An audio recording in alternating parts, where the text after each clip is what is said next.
নীলফামারীর ডোমারে দীর্ঘ ১৩ বছর পর আদালতের নির্দেশনায় বাবার রেখে যাওয়া পৈতৃক ভিটা ফিরে পেল রকুনুজ্জামান রোকন। পৈতৃক ভিটা ফিরে পেয়ে বিজ্ঞ আদালতের কাছে কৃতজ্ঞতা প্রকাশ করেন ভুক্তভোগী রোকনের পরিবার। বিস্তারিত দেখুন আনিসুর রহমান মানিকের ভিডিও চিত্রে।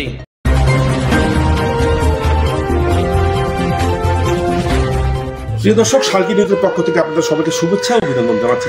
আমি এখন দাঁড়িয়ে রয়েছি ডোমা পৌরসভা এলাকার ৪ নং ওয়ার্ডের কাজীপাড়া গ্রামে। পিছনে যে বাড়িটি দেখতে পাচ্ছেন, এই বাড়িটির মূল মালিক ছিলেন কিন্তু রকুনুজ্জামান রোকন। দীর্ঘ এক যুগ পরে তিনি আদালত থেকে তিনি রায় পেয়েছেন এবং গত কয়েকদিন আগে কিন্তু আদালতের নির্দেশনা অনুযায়ী ডোমা থানার পুলিশ এবং আদালতের যে নাজির তারা কিন্তু এসে এই স্থাপনাটি যারা কিনেছিল তারা এখানে বসত ভারী করে প্রাচীর ঘিরেছিল, সেটি কিন্তু ভেঙে দিয়ে এখন কিন্তু রকুনুজ্জামান রোকনকে তার দখল বুঝিয়ে দিয়েছেন। প্রিয় দর্শক, আপনারা আমার সাথে থাকুন, আমি রোকন ভাইয়ের সঙ্গে আপনার কথা বলার চেষ্টা করছি। ধন্যবাদ সবাইকে। মামলা সূত্রে জানা যায়, ডিমলা বাবুরহাট এলাকার মৃত আব্দুল জব্বারের কনিষ্ঠ পুত্র রকুনুজ্জামান রোকন তার বাবার রেখে যাওয়া ডোমার পৌর এলাকার ছোটরাউতা মৌজায় কাজীপাড়া এলাকায় ৮৫ শতক জমি রেখে রোকনের পিতা আব্দুল জব্বার ১৯৭৯ সালে মৃত্যুবরণ করেন। তারা ৯ ভাই বোনের মধ্যে রোকন ছিলেন সর্বকনিষ্ঠ। বাবার মৃত্যুকালীন সময়ে রোকনের বয়স ছিল ৩ বছর। রোকন নাবালক থাকাকালীন অবস্থায় সেই সুযোগকে কাজে লাগিয়ে রোকনের বড় ভাই ও বোনেরা ১৯৮০ সালে উক্ত জমিটি গোপনে এলাকার আনোয়ার, মকলেছার ও আব্দুল আজিজ নামক ব্যক্তির কাছে বিক্রি করে দেয়। রোকন সাবালক হওয়ার পর জমি বিক্রির বিষয়টি জানতে পেরে দিশাহারা হয়ে পড়ে। বাবার পৈতৃক জমি উদ্ধারের জন্য গত ২০১১ সালের ৫ই জুন নীলফামারী জেলার বিজ্ঞ আদালতে অন্য ১৯-১১ মামলা দায়ের করে।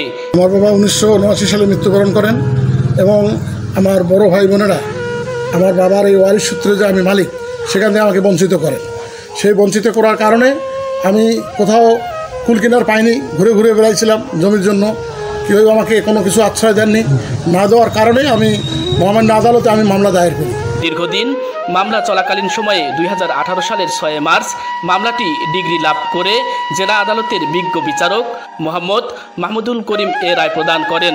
এরই ধারাবাহিকতায় ২০২৪ সালের ২৪ ফেব্রুয়ারি আদালতের আদেশক্রমে ডোমার থানা পুলিশ এবং বিজ্ঞ আদালতের লোকজন ভেকু মেশিন দিয়ে দখলকৃত জমিটির স্থাপনা ভেঙে দিয়ে বাদী রোকনকে ২ দাগে প্রায় ৯ শতক জমি উদ্ধার করে দখল বুঝিয়ে দেয় আদালত।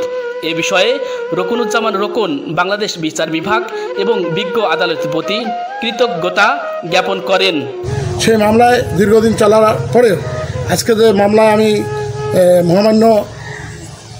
মহামান্য আদালত থেকে আমাকে যে সুন্দর সুষ্ঠু বিচার করে এখানে উচ্ছেদ করে ডোমার থানার পুলিশ ছিল এবং কোর্টের মহামান্য নাজির সাহেব ছিলেন, সকলে মিলে আমাকে যে উচ্ছেদ করে আমাকে আজ বাসস্থান করে দিয়েছেন, এই জন্য আমি মহামান্য আদালতের প্রতি এবং বিচার এবং রাষ্ট্রপতির প্রতি এবং মাননীয় প্রধানমন্ত্রীর সরকারের প্রতি আমি কৃতজ্ঞতা জ্ঞাপন করতেছি।